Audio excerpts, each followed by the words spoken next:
अवधूत चिंतन श्री गुरुदेव दत्त. श्री स्वामी समर्थ. तुमचे स्वागत आहे माझ्या यूट्यूब चॅनलमध्ये. तर कणिक मळताना या दोन वस्तू अवश्य टाका. लक्ष्मी धावत येईल घरी.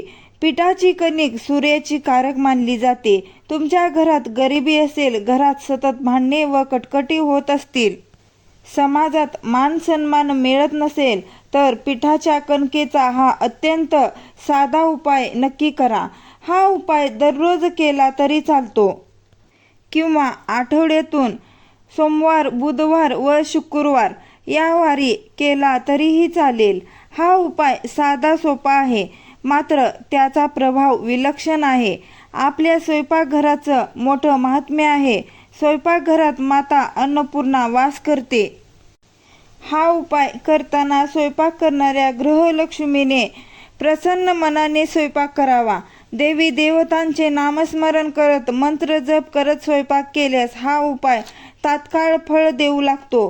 स्वयंपाक करताना मनात दुःख असणे, एखाद्याबद्दल वाईट विचार ठेवणे, अपशब्द बोलणे या गोष्टी गृहिणीने कटाक्षाने टाळाव्यात.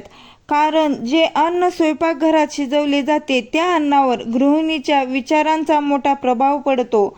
असे अन्न खाल्ल्यानंतर खाणाऱ्यांच्या मनावर देखील त्या अन्नाचा प्रभाव नक्की पडतो. कणिक मळल्यानंतर त्या कणकेवर गृहिणीने स्वतःची 5 बोटे नक्की उमटवावी. ज्या कणकेवर गृहिणीच्या बोटांचे ठसे नसतात ती कणिक पित्र व वाईट आत्मा स्वतःसाठी ग्राह्य मानतात. अशा कणकेपासून बनवलेल्या पोळ्या खाल्ल्याने घरात आजारपण, कटकटी, भांडणे, दुःख, गरिबी या अनिष्ट गोष्टी येतात. गृहिणीने नेहमी लक्षात ठेवावं, घरात बनवलेल्या चपातीचा पहिला भाग देवी देवतांना समर्पित करावा.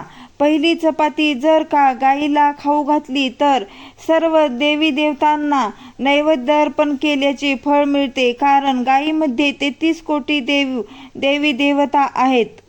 दुसऱ्या चपातीतील थोडासा हिस्सा घराच्या अंगणात, बाल्कनीत किंवा छतावर कावळ्यांसाठी टाकावा. त्याने पित्र प्रसन्न होतात. आणि शेवटची चपाती किंवा भाकरी कुत्र्यासाठी काढून ठेवावी. कुत्र्याने ही भाकरी खाल्ल्यास घरातील बाधा, आजारपण, नकारात्मक शक्ती दूर निघून जातात. इडापिडा टळते, शत्रुबाधा होत नाही. या काही नियमांचं पालन करूनच आज हा उपाय आपल्याला करायचा आहे. पीठ मळताना त्यात या 2 वस्तू टाकायच्या आहेत. त्यामुळे कुंडलीतील शुक्र ग्रह व चंद्र ग्रह मजबूत बनेल. शुक्र ग्रह भौतिक सुखाशी निगडीत आहे. घर, वाहन, बँक बॅलन्स, पैसा, ऐश्वर्य या सर्व गोष्टी प्राप्त करण्यासाठी कुंडलीमध्ये शुक्र मजबूत असणं अत्यंत महत्त्वाचं असते. शुक्र मजबूत असेल तर मन नियंत्रणात राहतं, समाजात मान सन्मान व पद प्रतिष्ठा मिळू लागते. तर पीठ मळताना त्यात थोडंसं तूप व चिमूटभर साखर घाला. या दोन्ही वस्तू शुक्राच्या कारक आहेत. माता लक्ष्मीच्या अत्यंत प्रिय वस्तू आहेत. या 2 वस्तू शुक्राला मजबूत बनवतात आणि लक्ष्मीची कृपा प्राप्त करून देतात. तुम्हाला शक्य असेल तर या 2 वस्तूसोबत थोडंसं केशर सुद्धा तुम्ही कणकेत टाकू शकता. केशर माता लक्ष्मीला अतिशय प्रिय आहे. दररोज हा उपाय केल्यास त्याचं फळ तात्काळ मिळू लागेल. दररोज करणे शक्य नसेल तर सोमवार, बुधवार व शुक्रवार या 3 वारी तरी हा उपाय नक्की करा. सलग काही दिवस हा उपाय करून पहा.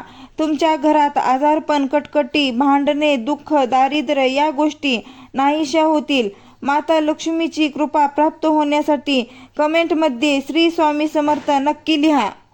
व्हिडिओ आवडला असेल तर व्हिडिओला लाईक करा, शेअर करा आणि सबस्क्राईब करायला विसरू नका. धन्यवाद.